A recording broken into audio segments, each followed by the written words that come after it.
Welcome back to another episode of Parks Made Possible. I'm Nick. I'm Kate. And we're here to make your trip possible. In case you missed our first episode, what we aim to do is bring you great insights and recommendations on having a wonderful experience when you visit our national parks. So please like, subscribe, ring the bell, or however you'd like to get in touch with us. That way, we'll always be here for you, and you can stay in touch with the content that we put out there. Okay, so on today's episode, we have a very exciting topic that we are both super jazzed to talk about. We're going to get into our geek mode a little bit here, but we're going to bring to you today our 7 must-do hikes in the national parks that we've been to together, so far at least. Yeah, trails that you and I have hiked together in the national parks. There's some that I've done solo, some that you've done solo. But yeah, just to start this one off, we have done a bunch of excellent ones together, and these are our top 7. I'm excited to do this one. Me too. Before we get started, though, I am kind of curious, what are your top features that you look for when you're choosing a hike? Wow. When deciding which hike to pick in a park. Yes. Off the dome, I would say water features. So meaning any type, a clear river, a mountain lake, waterfall, obviously waterfalls. That's going to come up today in a lot of our hikes. I think like water features, I tend to look for those when I'm researching hikes because I feel like it tends to immerse me in the surroundings. I don't know. Yeah, that's what I would. Good answer. What about you? I also water features, but I think I'm in it for the view. For sure. I need vistas, a lookout spot where you can see like the grand scenery and valleys and, mountainscapes.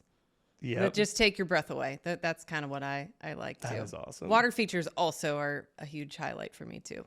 We're going to get those as well in this list. And I think a couple of these hikes have both, which that's why we liked them so much, probably. Well, let's dig in then. All right. And I think a fun way to do it for me, I like starting at we did rank them, start at hike number 7, and we'll finish with hike number 1. All right. What do you think about that? Sounds good. All right. Hike number 7, these are must-do hikes in any national park that we've been to together. Hike number 7, Upper Yosemite Falls Trail in Yosemite National Park. So I'm going to give the distance and the difficulty of each hike. I think just that kind of helps us gauge this. This is a 6.6 mile hike. I don't know if you knew that. I felt like it was longer when we did it. It definitely did, yeah. Because it is hard, and I think you gain about 2,800 feet of elevation on this hike. So it's a monster. It is a very difficult hike. But I want your reaction. Before I bias and you, what do you remember about this hike when we did it? Obviously the waterfall. The upper Yosemite Falls. Mm-hmm. So there is a lower portion of Yosemite Falls too, but this hike kind of takes you down and around. There was a viewpoint where we kind of like turned the corner and like it was right there, and it was just like gushing water. We again went in May, so it was like snow melt was strong, and I just remember like we all like our jaws were on the floor. Just had never seen a waterfall like that grand. Isn't it like one of the top 10 waterfalls in the world or something? In the world, I think you're right. And I think it's complicated because you need to take into account the upper falls. Yeah. There is actually a middle fall as well. I think it's small. And then the lower fall. But I think when you combine all 3 of that, it ends up being one of the tallest in North America. And then in the top 10 in the world, But it was definitely one of those like epic waterfalls that you must see. It's a must see. Totally. Yes. So the one thing I wanted to mention about it from the jump is that it being so difficult, if it weren't for Yosemite Falls being in your face for most of that hike, that massive waterfall, if you go the wrong time of year, that waterfall is not there. And I feel like at that point, it's just a summit hike. You're just getting to the top of Yosemite Valley, and at the end, you have a really cool view of the valley below you. But what makes this a top hike is the fact that waterfall is right next to you, just searching water off that cliff. We got some really good clips that I think put it into perspective. When you see water flow off that cliff and start falling down. Gravity just takes over, and it just falls for like 20, 30 seconds without touching a single thing. I mean, imagine how long that takes a droplet of water to do. It just blew my mind. I couldn't get over how cool that was. Totally.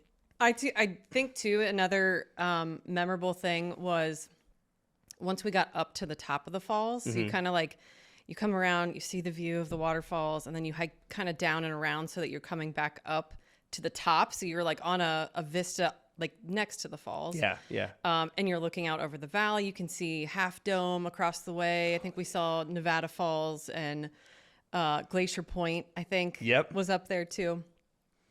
You see all the best of Yosemite. Yeah. You know, so like we got to it was kind of crowded at the top. So we took some like pano shots of everything. It was beautiful, but there's some people in it, but that's okay. Yeah. But the view at the top was also like epic. A great view. It's one of your vistas that you love. Yeah. Yes. Yeah. So this one starts at the valley floor, Yosemite Valley. The trailhead is on the valley floor, and you immediately begin an ascent, and it's like it kicks your butt pretty early on. There is a point on the hike called Columbia Rock, which you can stop at, and it has a really pretty view of the valley below you. It's only 1 mile in. And then another half mile after that, you get to the lower gate, is what it's called. I didn't know this. I looked it up. The lower gate, that's where that view was, where you turn that corner and Yosemite Falls is there right in front of you. That's only 1.5 miles into the hike. And you've already at that point gained about 1,000 feet of elevation. So the reason I say that is because if that's it for you, if you're like, I'm gassed, I'm done, you could turn around and be pretty darn satisfied with that hike at that point. That's a good point. You get the waterfall, you get the cool view of the valley below you, and if you don't want to get your butt kicked going up the switchbacks to the top, you can turn around, and it ends up being a 3-mile hike with a pretty darn good payoff. But I would argue it's worth it to go all the way to the top. Yes. Yeah. One last tip on this one. We did bring hiking poles, and I think that did help a lot because there were some steep areas at times. You said it was a hard hike, so there's difficulty. And hiking poles help, I would argue, more on the down slope as you're descending because you can use them as like another appendage and brace yourself as you're going down the mountain. We saw, this came up in the last episode, we saw a lot of people in sandals on this hike, which was not smart, I don't think. It was rocky trail. I mean, I just don't know how people get their footing. I hope, and I get that there may be some cultural significance to what you wear when you hike, but there's also a safety aspect to it, and I feel like you have to be smart about what you wear. But that was, I don't know, I couldn't hardly believe that. Oh, and another thing I wanted to mention was the trail cadence. Do you recall like uphill hikers have the right of way? Am I saying that right? Yeah, uphill hikers and solo hikers, they're always given the right of way, because their field of view isn't as big. They may be kind of in a groove going up the hill. So if you're going downhill, or if you're in a group of people, no matter what you're doing, that is when you yield to solo hikers or uphill hikers. And we just didn't see a lot of people doing that on this hike. I recall this and wanted to mention it. Yeah, but good tip for all up and downhill hiking anyway. Yeah. Okay. All right. Go ahead with hike number 6. Hike number 6. This one is Staircase Rapids in Olympic National Park. Yep. So the distance on this one, 2.1 miles, and the difficulty was easy. So this one also doesn't have a lot of like super big vista lookouts or anything like that. This one was more of an immersive experience in Olympic National Park, which we found super unique.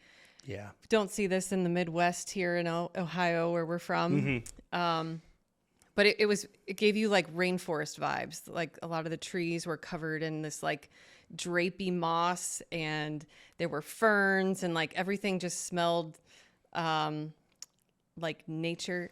Yeah. It was just very immersive. Like the smell factor really played in to this trail. That's what I have written down too. It was like all your senses were engaged on this hike. Truly. The sound of the river.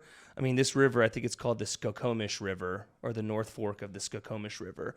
It's rushing, but it's not like it's violent. It's like this peaceful, beautiful cascade of incredibly clear, lovely water that has these staircase rapids. They're the name of the hike. It weaves its way through the forest. So the sounds, the sights, obviously, of this old growth like cedar and hemlock that you're walking through. And then, the smells. I always feel like smelling something cool on a hike really puts me in the moment. I think that's great whenever that can happen. I don't remember tasting anything other than maybe trail snacks. I don't know. Sour Patch Kids. Oh yeah, that's our trail snack of choice. Yeah. This hike was great. So this, again, 2.1 miles. It's easy. It is in the staircase corridor of Olympic National Park, which is in the southeast region of the park. This was not a busy area. Usually, a lot of the crowds in Olympic tend to gravitate toward the rainforest area near the Hoh rainforest, the Quinault rainforest, and then up at Hurricane Ridge at the tops of the mountains. So this was nice because I felt like it wasn't crowded. I mean, we had this trail almost to ourselves, it felt like. I don't remember seeing any people on this trail, actually. Yeah, which felt wrong. I mean, it's on our list. I mean, this was a truly epic hike. It was magical. I felt like I was in Fern Gully at times. That's an old throwback movie. Yeah. But it was very kind of magical, mystical. I think it was the drapey moss really did it for me. I agree with you. Yeah, this was a really cool one.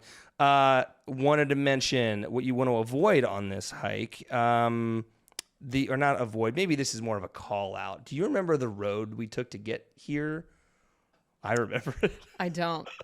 It was We've taken a lot of beaten paths to get places. But. It was wild. So it was paved off of a main highway on the Olympic Peninsula, and then almost immediately you turned off, and it was a dirt road.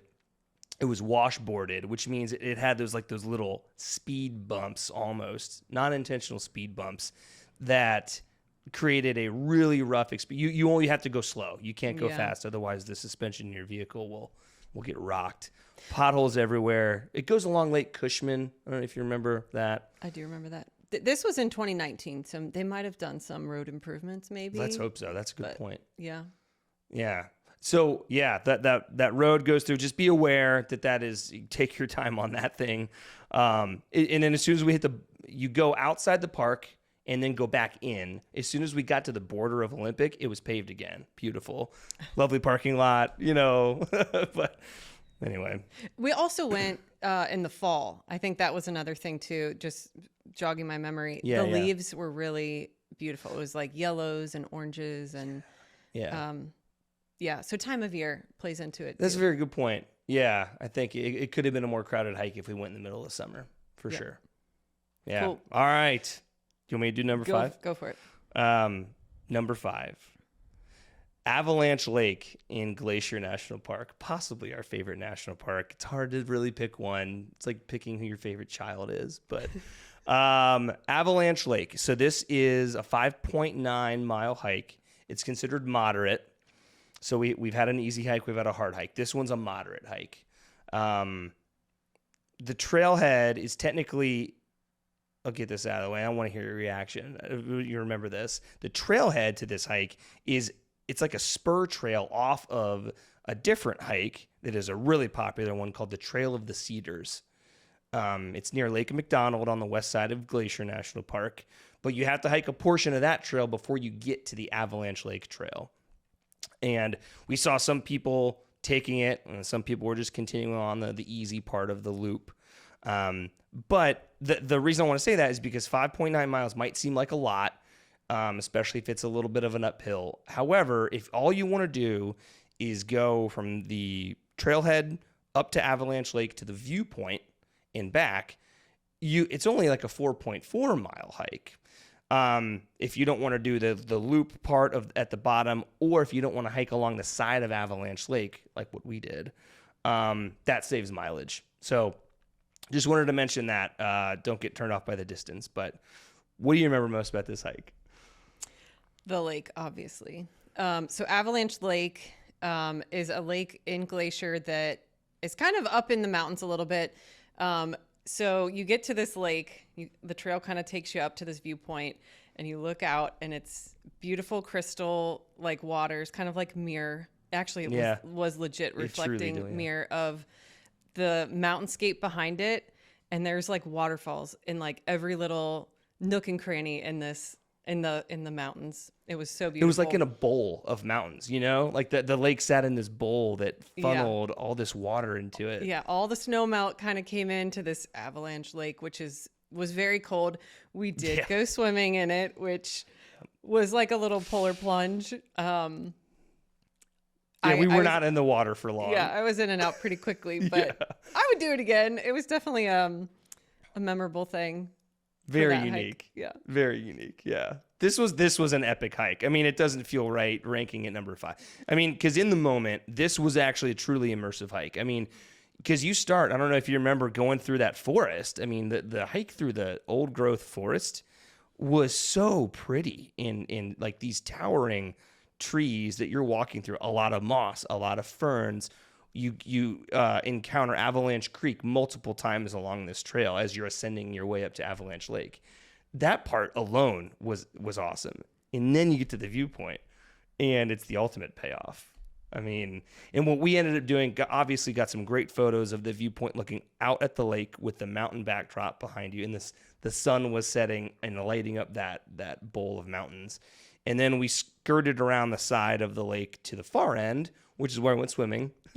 And we also, didn't that where we heard there was a grizzly bear or a black bear? Possibly. There were a lot of. We left early, I think. We heard someone say, "There's a bear up there. Be careful." And I think we made it around. There were a ton of bugs. I remember there were like mosquitoes and like these little gnat fly. Oh my gosh, they love me, and I hate that because then yeah. But anyway, we got through that part pretty quickly, and then we made it to the other side of the lake where we took a little dip. Mm-hmm. But yeah, it was a very memorable hike. Yeah, I would argue it'd be higher on our list, but the other ones that we're going to talk about. Are also amazing. Real quick before we move on, this one I did want to mention. I liked the way we did it a lot, and I read reviews about this trail too. I think we started this hike at maybe 4:00 in the afternoon. It was later in the day, which normally we always advise early in the morning is better. You beat the crowds, you get a parking spot. You know, wildlife is. But we had done a lot earlier that day anyway, and we thought, heck, we still got energy left. Let's go to Avalanche Lake. We did it, and it was great because we got to the viewpoint at that lake, and like I said, the sun was at the perfect angle, lighting up the backdrop that you get to view. And I don't think you would get that earlier in the day. It would probably look like a totally different lake, for better or for worse. But I thought it made for the absolute perfect view. Like, I can't think of a nicer view. But yeah, in midday, I would probably avoid. Because parking, and you remember parking here was kind of an issue, even at like 4 p.m. Mm-hmm. Yeah, I bet anytime between 9 a.m. and 3, it's impossible to find a spot. So avoid midday, I would say, on this hike, but otherwise go do it.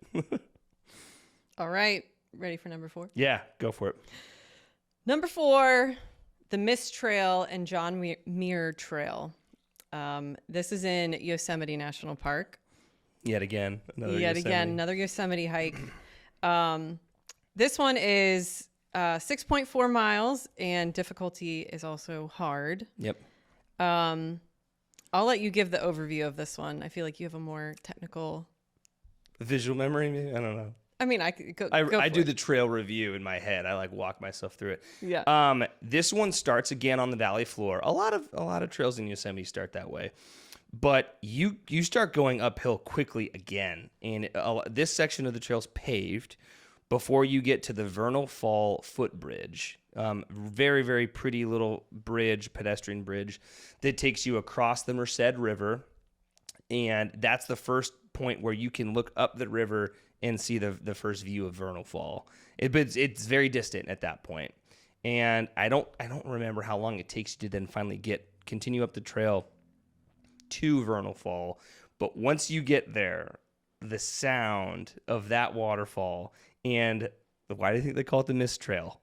Like the mist that it creates, it even on a sunny day, it looks like it's raining. It feels like it's raining because of all that water that's just getting kicked around by the rocks below. It creates this plume of mist.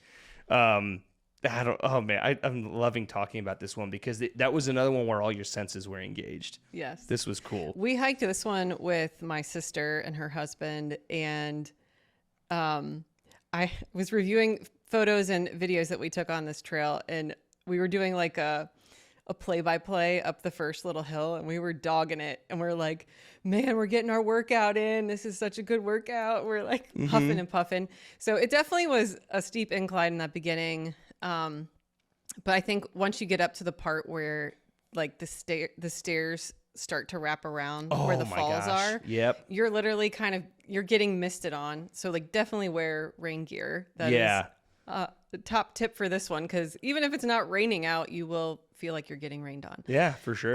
So we had our rain jackets on, and it was so cool. It was kind of hard to take pictures, honestly, too. Like if you're worried about camera equipment. Yeah, good point. Just be wary. Ton of moisture. Yeah.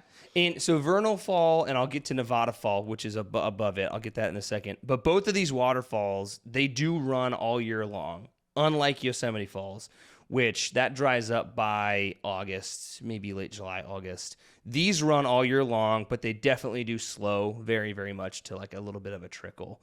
But when in peak flow, April, May, June, this is probably just a world-class hike. You're seeing two of like America's best waterfalls in a single hike. I mean, so the staircase you talked about, those stairs are like cut into the rock, cut into the mountainside, and they wrap around, revealing Vernal Fall there in front of you. And I just felt, I don't know if there's any like sci-fi fans out there. I felt like I was in Lord of the Rings, like walking up this staircase into Mordor or something. Or you probably don't even know, but epic. It felt great. Then you get to the top of Vernal Fall, and not too long afterwards, you see Nevada Fall out in the distance, which is taller. And hard. This is where the hike gets difficult. It's more switchbacks, more climbing the side of the mountain to get to the top of Nevada. And this whole time you're still on the mist trail. Do you remember getting to the top of the mist trail, the top of Nevada Fall? Yes, yeah. The rain and the mist kind of started. It was higher elevation, so it started to turn into snow. So we were getting snowed on at that point, which was just weird. I remember your beard too had like misty, like it was so weird. Yep. But no, this one was like there was like double reward. There were two epic waterfalls, and it was totally worth the hike. And so at the top, that's where you switch from the mist trail. And well, our recommendation is hop off the mist trail at that point and take the John Muir trail down.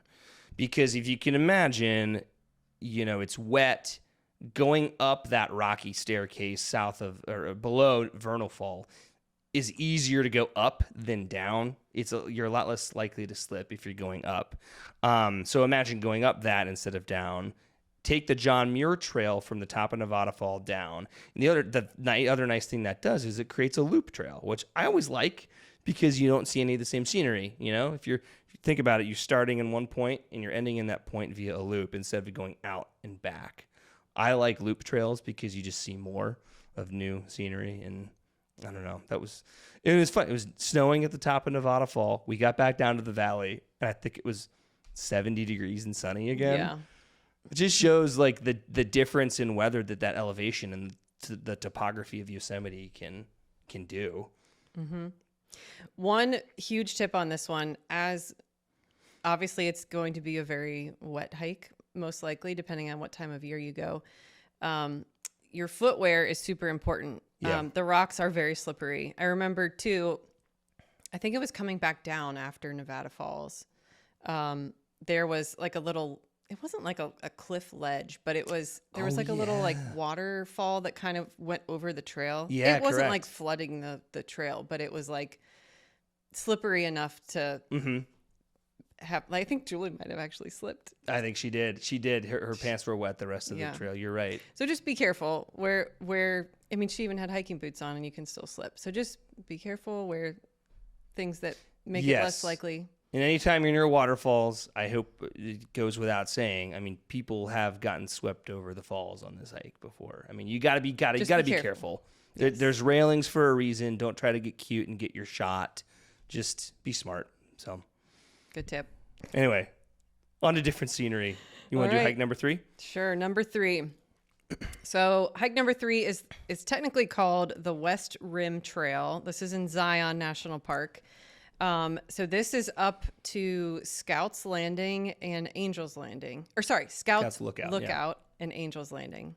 The distance here, 3.6 miles. Difficulty also hard. What excited us about this hike, obviously, Scouts Lookout is a beautiful view of the valley in Zion, which is, again, one of my favorite parks. But I think, too, Angels Landing is a super popular hike. We've talked about this on the previous podcast, too, needing to get a permit for that. So the trail can be crowded. But if you're not going to Angels Landing, you don't need a permit for that. Correct. So, which I think that was one of the things that might have turned us off, or maybe it was just the overall danger that Angels Landing posed. I mean, you get to I'll walk through the trail in a second, but you get up to Scout Lookout and the view is epic. And you're like, how could this possibly get better? And then you see this rocky spine of a mountain ridge continue off, and there are 1,000-foot cliffs off of either side of that rock ridge that you're about to walk out on, hike up, climb, be on all fours. And it just made me nervous, and I thought, why are we going to bother with this? At that point, I don't think they had instituted the permit system yet for Angels Landing. So, and I had read a lot of things about people not being, what's the way to say it? Just not being courteous, not being careful with the amount of people on a narrow 1,000-foot cliff. I mean, imagine that, trying to hustle your way through that with people that are jockeying for position. I think we decided, no, we're good at Scouts Lookout. We don't need to go any further. Yeah. So this one, I remember very vividly the epic views of the valley as you're hiking up. Yeah. So Zion is out in Utah and is very beautiful, red rock mountainscapes. Lots of layers, lots of vibrant colors. So beautiful. So I remember getting up to this one lookout point as we're going up the trail that basically is looking back down into the valley that you were just coming up the way from. you just came from. Right. Yeah. And you can kind of see the mountains as they go into the distance, and it was just stunning. Honestly, I could have hiked to just that point and turned around and been totally fine. But making it all the way, I think, is this the one with Walter's Wiggles? Yes. There's a portion of the hike Wiggles called Walter's Wiggles that literally is just a series of switchbacks as you're going up. But they're super abbreviated. You know how most switchbacks you maybe hike, a quarter mile this way and then a quarter mile back. And these are 30 feet wide, and it's like a little staircase. You just work your way up, and they're on top of each other. It's very steep, and it was so fun. And I just love that they have a name, Walter's Wiggles. Walter's Wiggles. Anytime anything has a name, I always think it's kind of fun and whimsical. But and before Walter's Wiggles, you have to pass through, I don't even remember the name of that place, Refrigerator Canyon. Yes. Because it's almost always shaded. It's so much cooler than the surrounding environment. So go through Refrigerator Canyon, up Walter's Wiggles to Scouts Lookout, and all these names. Yeah. I think it's awesome. So the actual lookout point at Scouts Lookout is gorgeous. There is an option to take a little trail kind of further up and around that's not Angels Landing. Angels Landing was the other way. Yeah. Which we ended up doing. I think we ended up having lunch up there or something. We did. We picnicked up there. It's more of the West Rim Trail, I think. Yeah. Yeah. It was also very cool. I think we were most fascinated by the layers of rocks. I don't know if you remember, we were on our knees, looking at all, trying to count the layers in these rocks. Oh, right. There's hundreds of layers that you can just see visibly in the rocks along the trail. Puts it into perspective, totally. the geologic time scale. Yeah, it really does. Yeah. That's awesome. I did want to mention about Angel's Landing. So that is a hike now that, for good reason, very good reason, you need to get a permit in order to hike Angel's Landing. And and this is not a particularly easy one because it's in a lottery system. So once you get to the top of West Rim Trail to Scouts Lookout, you have the option of continuing on another. I think it's only a half mile to go to Angel's Landing from there, but it's hundreds of feet of elevation gain and a little bit more dangerous, precarious. If you want to do that, get out to Angel's Landing. You need 2 months in advance or 1 night in advance. Either of those. You need to put your application into this lottery, and you find out shortly thereafter if you've won or earned the permit to then hike Angel's Landing. So it's not like you can just rip it off based on your mood that day. There's planning involved, and it's not for the faint of heart. So if you think you want to do Angel's Landing, I always tell people that I work with, watch a video of it. We don't have any footage because we've never hiked it. That was a choice. Watch a video, though, to see if this is really what you want to do, because it truly is kind of precarious. I have read that ever since the permit system was implemented, it's a much better experience. Fewer people. Again, they kind of throttle the amount of people going up and down the trail, so it's better now. But I do still think you want to know what you're getting into before you get stuck on a cliff, essentially, with no way out instead of back the way you came. So yeah, that lottery system is another one of those things, like the reservations, that I think is a necessary evil, but it's kind of a pain. We tried to get into the lottery for Half Dome to hike that. Oh my gosh, yeah. And we tried it 2 months out. We didn't get it. We tried the day before or whatever, the earlier one or the shorter time frame. We didn't get that. So that's right. We'll just have to go back. I know. Half Dome it's definitely on my list of things to do. Yes. I didn't get to. One last thing on Zion, along with the next hike we'll talk about, pack enough water. This, especially in the summer, because it's so dry in Zion, the air, you don't realize how much water you're losing. I mean, your body is just going through that so quickly. Your perspiration is evaporating faster. People dehydrate so often in Zion, especially when doing uphill hikes like this. So pack enough water. Don't get yourself airlifted out or taken down on a. Speaking of water, I think I need a drink. All right, I'll kick us off with hike number 2 then. Okay. But I know this is one of your favorites. Number 2 of our top 7 hikes in national parks is the Queen's Garden Navajo Loop Trail in Bryce Canyon National Park, also in Utah. I have such an appreciation for this trail because it doesn't have far off mountain vistas. It doesn't have waterfalls. It doesn't have a ton of foliage, but it is my second favorite hike I've ever done in my life. And luckily I was with you when I did it. And it makes you wonder, okay, what was so great about it? It is the trail design. And I feel strange saying, wait, trail design? You design a trail?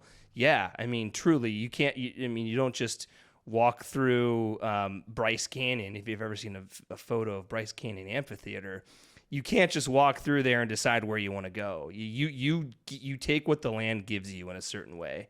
And then what it took was some really thoughtful trail designers in the National Park Service. Maybe it was in the Civilian Conservation Corps back in the 50s maybe when that happened. But the way that they designed the ins and outs of this trail, going alongside hoodoos, through archways, up Wall Street, another really cool switchback area.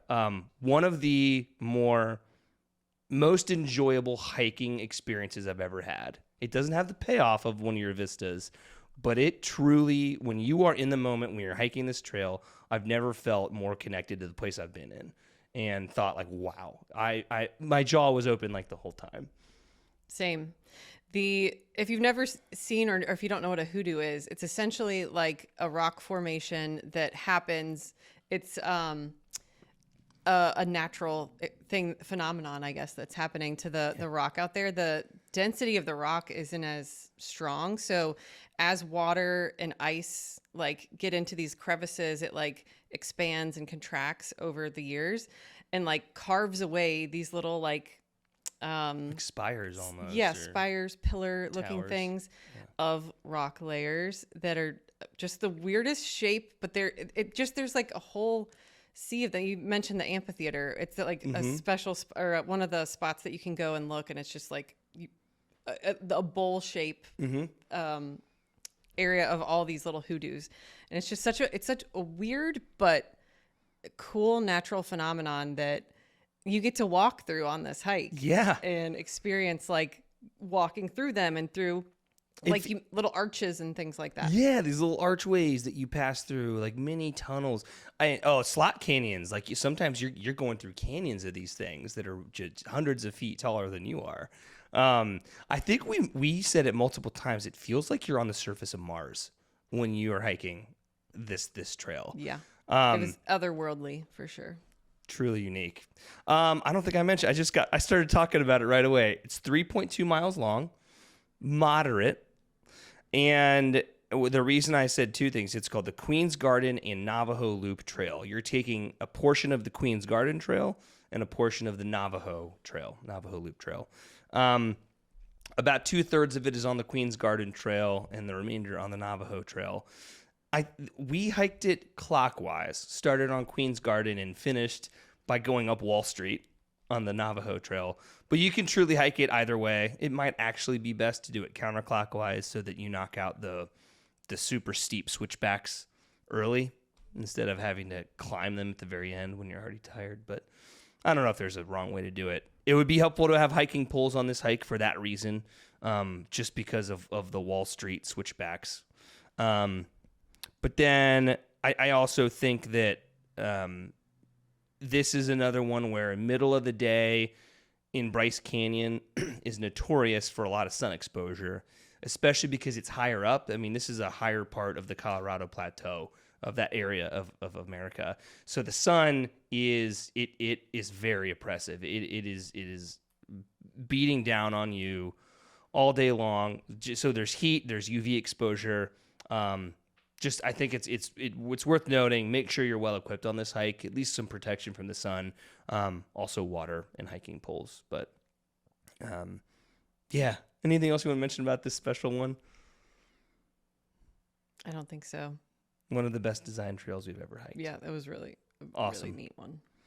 All right, I want you to tell us number one. Dun dun dun. Hike number one in our books is Grinnell Glacier. So this one is in Glacier National Park. Once again, another one of our favorites. Yep. The distance here, 10 miles, difficulty hard. And it took us about 6 to 8 hours to actually do this. So this is an all day thing. But I think it is worth it. Every step of the way, totally worth it. This is one of those experiences that, the journey was what was so rewarding. There were so many cute little lakes and beautiful lakes, I should say, not cute. They're like stunning. Yeah. But there's different portions where you can like look out and you see like 3 or 4 lakes, like kind of like falling into each other as they go back down. Yeah, right. The valley. Right. And the color of these lakes too are bright blue.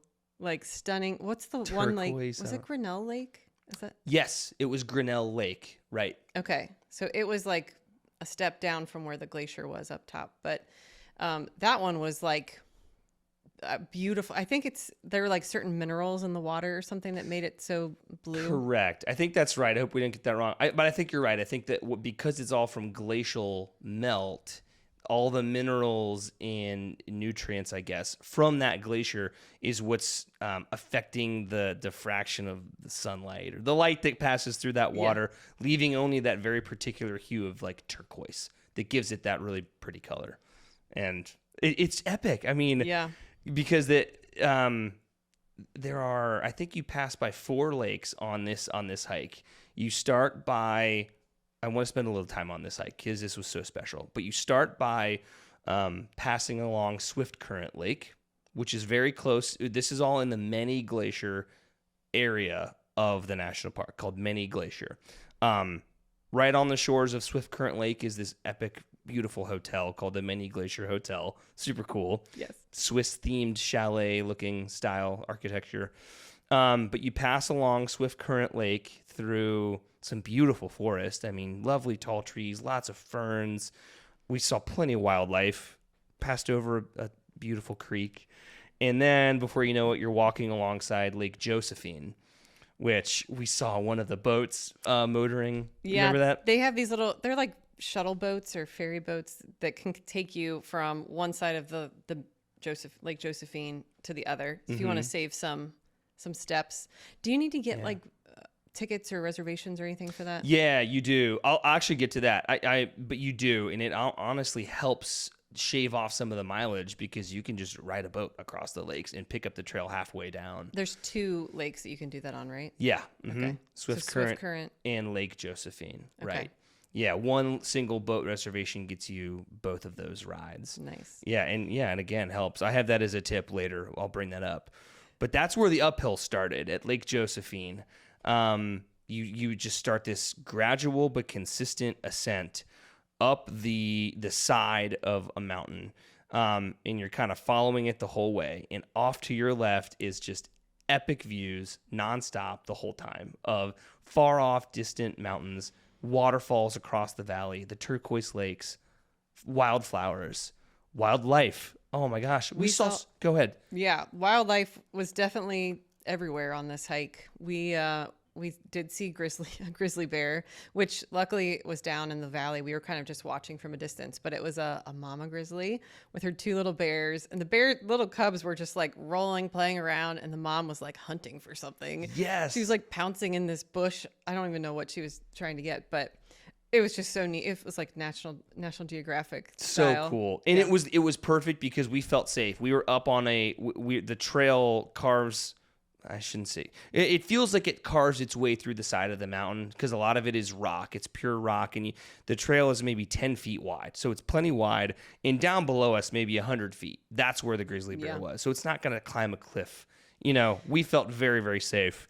However, there was that bighorn sheep that we saw. Oh my gosh! So there was one area that had a switchback that we were coming back down at this point, and this bighorn sheep was just chilling in the middle of the switchback. Yeah. Just eating grass. And of course, there's tourists that are standing on the trail trying to get pictures of this thing, and they're trying to get closer. And we're like, there was a guy too on the trail at the time. I think he either used to be a park ranger or had experience or something. But he said, if you see a change in behavior of the animal that you're observing, like you need to back off and, step away and like leave them move on. Yeah. Yeah. Because at that point when the bighorn sheep looked up and like noticed that people were standing in front of them, I freaked out because I was like, oh my gosh, like he's going to charge that lady down there. I don't know what she was like. I don't know what she was even doing, but yeah, you saw its breathing pattern change when it looked up, and it all of a sudden was a little bit alarmed. Yeah. Because 100 people were staring at it. Yeah. So Right. I would be. Yeah. It's called a bighorn sheep, but like it is a ram, and it is a massive muscular animal with huge horns that it uses as a weapon. I always thought that they deserve a better name, but it was no joke. Yeah, I wish people had been a little more safe there. Yeah. Luckily we got through it, but yeah. So the grizzly bear, I think we did see a black bear at the beginning too. We did. The bighorn sheep and marmots. We saw marmots. Rabbits. Oh, more bighorn sheep up at the top. But so let me continue because I just love this trail so much. I'm like getting off topic. But after you're continuing to traverse along that trail past Lake Josephine on the left, then you see Grinnell Lake. And as you start to continue up the trail, you pass through a waterfall that kind of cascades over the trail very peacefully. You walked through it too. You start to understand why they call it the Grinnell Glacier Trail, or because what you're doing is you're working your way all the way up to the top lake in the bowl of mountains. It's collecting. It's called Upper Grinnell Lake, I believe, and it is what it's doing. Grinnell Glacier. When you crest the top of here and you see Grinnell Glacier for the first time, it's like a frozen river that's just weaving its way down into the lake and melting all of its ice into this lake. There's icebergs floating in the lake with these massive mountains behind it. That creates probably one of the most special scenes we've ever seen. But then there's this waterfall then that comes off of the lake and creates all the other lakes that you already walked past, all kind of fed by the snow melt of the same mountains and in the glacier itself. Just absolutely phenomenal. One of the most special things I think we've ever done. But what else do you want to say about it? I mean, anything else that really stuck with you after finishing that? Yeah. Tip for this one is definitely wear layers and obviously bring food because you're going to be gone a lot. But it was significantly colder at the top, at the glacier. Oh, yeah, that's obviously, right. because you're up in like glacial We bundled region. back up which is rare. Normally your body heat makes you want to take layers off. Yeah, we were pretty sweaty when we got up there, and then like as soon as you kind of like crest over the trail, I don't remember how we actually got up to that last little part where we could see the lake, but I felt like it like shifted like 10 Totally. degrees. That cold air just sat right there. But no, we put extra layers back on. But no, it was awesome. Yeah. Let me get into a couple tips about this one. So start it early for sure. We did, and I'm glad we did. 7 a.m. I know that sounds early, but that is when you want to start this hike. Pardon me, because if you wake up late, if you start hiking this trail at 10 or 11, you're just going to be with hundreds of people, passing people that have already finished their hike, walking with people, constantly moving around them, and being passed by quick hikers. So start early because it's also a better opportunity to actually get a parking spot at the trailhead. And then, again, back to the boats. This is a little bit of a hack. It's not as expensive as you think. For people who want to do this hike, 10 miles does sound like a lot, especially because it's all uphill. And I mean, when you see photos of what you're hiking into, you're like, wow, this is a little bit intimidating. But if you can get a reservation on one of the boats that depart from the Mini Glacier Hotel, you really do chop off about 3 to 3.5 miles of the hike in total. So imagine a 6-mile hike instead of an almost 10-mile hike. A little more palatable, especially because you get to ride across a beautiful lake on a boat on your way there. But that's something good to consider. I think too, I know you mentioned already All Trails. This is not a paid advertisement for All Trails, but right. We use All Trails all the time. It has great views of the trails that like, it's like a map that you can kind of see like how far you are on the trail. You can download the maps so that you have them when you lose service, when you're up in the mountains. Yeah. And I found that to be super helpful for us to be able to kind of route if we wanted to, take an off route to a different trail or something like in we wanted to Avalanche Lake when we could have done a different trail back that way. Anyway. No, that's right. We wanted to work our way down to Lake Josephine to see if we could swim again, and we used All Trails to get down there. That's a great tip. I always hike with it because it's so helpful, and I always download my maps ahead of time. One last thing to note about the Grinnell Glacier Trail. This year, it's going to be very, very hard to hike this trail because of what's happening in the Mini Glacier area of the national park. There are some pretty major infrastructure improvements going on. They're replacing a water system, doing a lot of road rehab. So they have that whole corridor of the park pretty much closed to personal vehicles. Unless you're staying at the Mini Glacier Hotel, unless you have a boat reservation, unless you have a horseback riding reservation, otherwise you are not permitted to drive a vehicle into that area of the park. So that can be tricky. However, they do have a hiker shuttle that you can catch at many of the points along that road, that entry road into Mini Glacier Valley. But again, that's a very, very competitive permit system. So I just want to mention that this year might not be the best opportunity to get out and hike this trail just because of the lack of accessibility right now. It'll get better, and this is work that needs to be done. It's going to be very, very good for the park. But yeah, I just want to mention that this is also a level of detail, level of research that we always try to provide. We want to prepare our travelers with the right level of information. You would hate to get out there and be surprised that area of the park is closed. So that's always in our guidebooks. And yeah, #1 hike of all time we've ever done, Grinnell Glacier Trail. Don't go in half-hearted. It will be a grind, but it will be epic. Right? Definitely. Yeah.